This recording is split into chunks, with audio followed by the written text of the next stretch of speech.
আওয়ামী লীগ যতদিন ক্ষমতায় থাকবে দেশ ততই রসাতলে যাবে বলে মন্তব্য করেছেন বিএনপির মহাসচিব মির্জা ফখরুল ইসলাম আলমগীর। ক্ষমতায় টিকে থাকতে সরকার বিদেশিদের কাছে দেশ বিক্রি করছে বলে অভিযোগ করেন তিনি।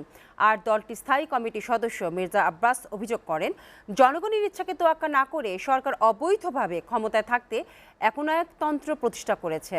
বিকেলে রাজধানীর নয়াপল্টনে ভাসানী ভবনে খালেদা জিয়ার রোগমুক্তি কামনায় দোয়া মাহফিল অনুষ্ঠানে সব কথা বলেন বিএনপি নেতারা। আরও জানাচ্ছেন সোহান খান।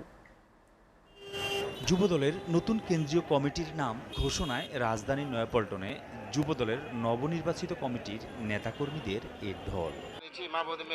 বেগম খালেদা জিয়ার রোগমুক্তি কামনায় নয়াপল্টনে ভাসানী মিলনায়তনে দোয়া মাহফিলের আয়োজন করে ঢাকা মহানগর উত্তর ও দক্ষিণ বিএনপি।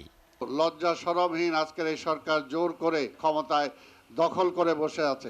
এ সময় বেগম জিয়ার নিঃশর্ত মুক্তির দাবিতে চলমান আন্দোলন সহসাই চূড়ান্ত রূপ পাবে বলে জানান বিএনপির স্থায়ী কমিটির সদস্য মির্জা আব্বাস। মানুষের কোনো কথাই এই সরকার কর্ণপাত করছে না, তারা তাদের মতো করে চলছে, তাদের মতো করে কথা বলছে। জনগণের ভাষা তারা বোঝে না, আমরা তাদের ভাষা বুঝতে পারি না। দেশনেত্রীর মুক্তি ছাড়া এদেশে মানুষের গণতান্ত্রিক মুক্তি কখনো হবে না।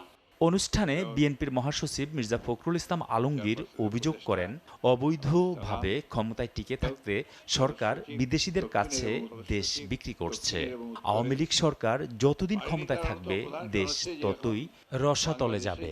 আজকে এই সরকার ক্ষমতায় যতদিন থাকবে আমাদের স্বাধীনতা থাকবে না, আমাদের সার্বভৌমত্ব থাকবে না, আমাদের অর্থনীতি ধ্বংস হয়ে যাবে, শিক্ষা ব্যবস্থা ধ্বংস হয়ে যাবে। এমন একটা বিষয় নাই যে এখানে আজকে ধ্বংস হয়ে যায়নি। জনগণের সঙ্গে এদের কোনো সম্পর্ক নাই, যে কারণে তারা একটা ভিন্ন রাস্তায় চলেছে। সে রাস্তাটা হচ্ছে এই, যেমন করে একটা একনায়কতন্ত্র প্রতিষ্ঠা করে, কর্তৃত্ববাদ প্রতিষ্ঠা করে তারা ক্ষমতায় বসে থাকবে অ্যাট এনি কস্ট। আপনি দেখুন আজকে বিভিন্ন জায়গায় যাচ্ছে গিয়ে আপনার ভালো সম্পর্কের নাম করে তাকে ক্ষমতায় টিকিয়ে রাখবে, এই কথা বলে সে বিভিন্ন আমাদের দেশকে বিক্রি করে দিচ্ছে। সরকারের ফ্যাসিবাদী আচরণের কারণেই বেগম জিয়া মুক্তি পাচ্ছে না বলেও মন্তব্য করেন বিএনপি মহাসচিব। কথা বেশি বলার প্রয়োজন নেই, আমাদের এখন যেটা দরকার সেটা হচ্ছে একটা জাতীয় ঐক্য গড়ে তোলা এবং সেই ঐক্যের মধ্য দিয়ে আন্দোলনকে আরো বেগবান করা, আরো শক্তিশালী করা এবং এদেরকে রাজপথে আন্দোলনের মধ্য দিয়ে এদেরকে পরাজিত করা। সোহান খান, এসএটিভি, ঢাকা।